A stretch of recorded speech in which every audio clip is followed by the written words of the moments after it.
The objective of the project is to determine BTEX analysis in olive oil using headspace gas chromatography mass spectrometry. The principle of separation in GC analysis. GC is a method of separating components based on their volatility, which also depending on differences of boiling point. The sample separation application is based on the light dissolved light principle, where light refers to the polarity of the analyte and the immobilized liquid stationary phase. The polarity of the stationary phase should be the same as that of the sample's components, because when the match is good, the boiling points of the eluents determine the order of elution. Components with low boiling points, volatile, will move the column faster than the high boiling points component. In a GC separation, the sample injected is vaporized and carried through the column by the mobile gas phase. In GC, that is called as carrier gas. The components of a vaporized sample are separated in GC by partitioning them between a mobile gaseous phase and a liquid or solid stationary phase held in the column. As they pass through, compounds in the mobile phase interact with those in the stationary phase. The size and affinity of each interaction with the stationary phase differ due to differences in the properties and structures of each component.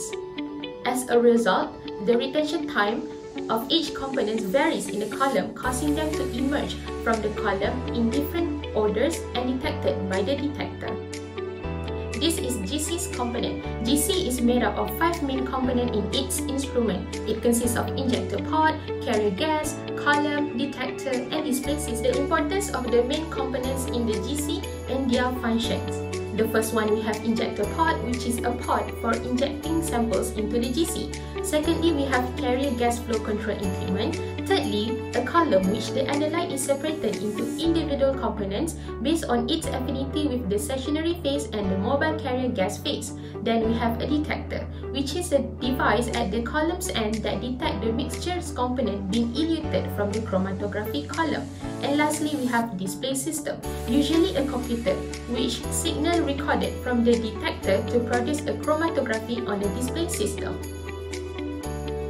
The sample is first introduced into the injection pod, where it will be vaporized. A shrink that containing a small amount of liquid sample is quickly injected into the GC injection pod.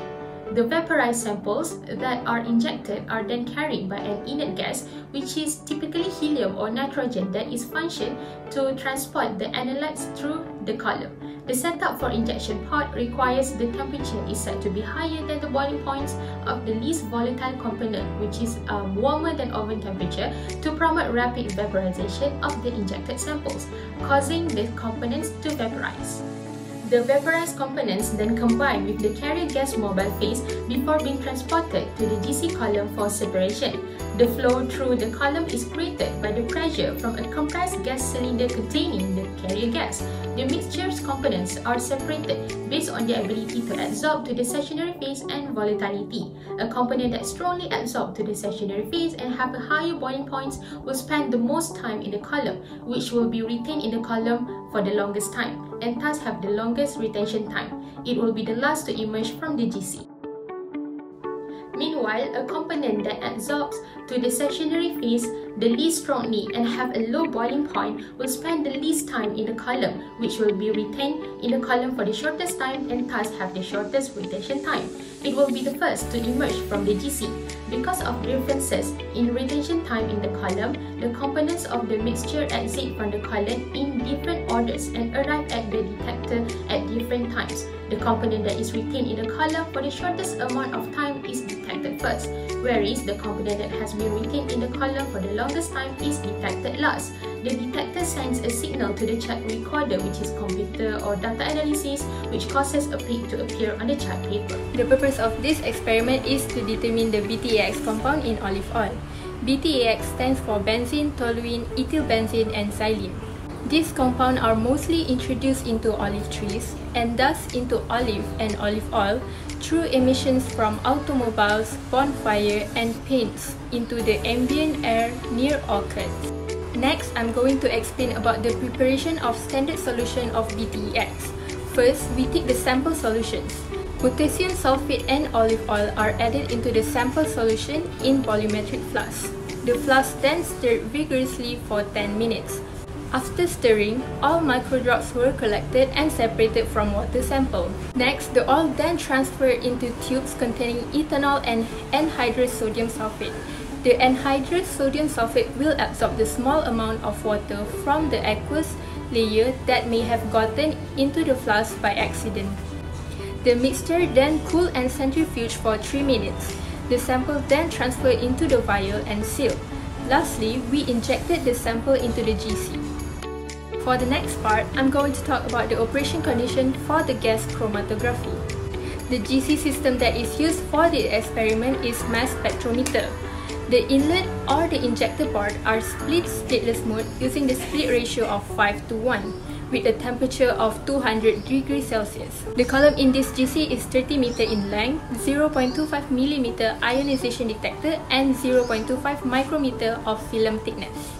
The carrier gas used in this GC is helium at a constant flow rate of 1.5 ml minute per second. For the oven temperature, it was kept at 30 degrees Celsius for 10 minutes.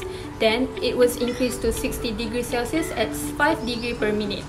After 1 minute, it raised again to 200 degrees Celsius at 200 Celsius per minute. Finally, it was kept at 200 degrees Celsius for 2 minutes. The injection volume in this GC is 12.5 gram in a 20 ml HS vial. Last but not least, the detector used in this GC is mass spectrometry using a full scan acquisition mode. Based on the chromatogram shows, we were able to determine which peak matched to the compound by using its boiling point. It is arranged from lowest to highest boiling point, which are from benzene, toluene, ethylbenzene, and lastly oxylene. The value of boiling point from lowest to highest is 80.1 Celsius for benzene, 110.6 Celsius for toluene, 136.0 Celsius for ethylbenzene, and 144.0 Celsius for oxylene. Besides, because it travels the column faster, benzene with the lowest boiling point elutes first. As a result, it has a shorter retention time than the others. Furthermore, oxylene with the highest boiling point elutes later because it takes longer to travel down the column, resulting in a longer retention time. So this table shows the retention time, the molecular weight, and the mass spectrum for each compound. For benzene, it has 3.3 minutes of retention time, 78.11 gram per mole of molecular weight, and 108 of mass spectrum. For toluene, it has 7.0 minutes of retention time, 92.14 gram per mole of molecular weight, and 112 of mass spectrum. For ethylbenzene, it has 13.15 minutes of retention time, 106.167 gram per mole of molecular weight, and 136 of mass spectrum. And lastly, for oxylene, it has 15.0 minutes of retention time, 106.16 gram per mole of molecular weight, and 136 of mass spectrum. Let's look at this chromatogram. So how to know it belongs to which compound? The M plus sign was found at 106 mass charges M over Z. The M plus sign peak indicates the molecular weight of the compound. Because we already know that ethylbenzene has a molecular weight of 106 gram per mole, we can confirm that this signal is belong to ethylbenzene. The purpose of this experiment is to determine the BTEX compound in olive oil. Stock standard solution of each analyte was prepared in an hexane and kept at 80 degrees in amber glass capped vials. A standard solution containing a mixture of all the standard was prepared in an hexane and also stored at 18 degrees Celsius. Based on the chromatogram, we were able to determine which peak matches to the compound by using its boiling point. The mass spectrum of an ethylbenzene above revealed that M+ was found at 106. The M+ peak indicates the molecular weight of the substance.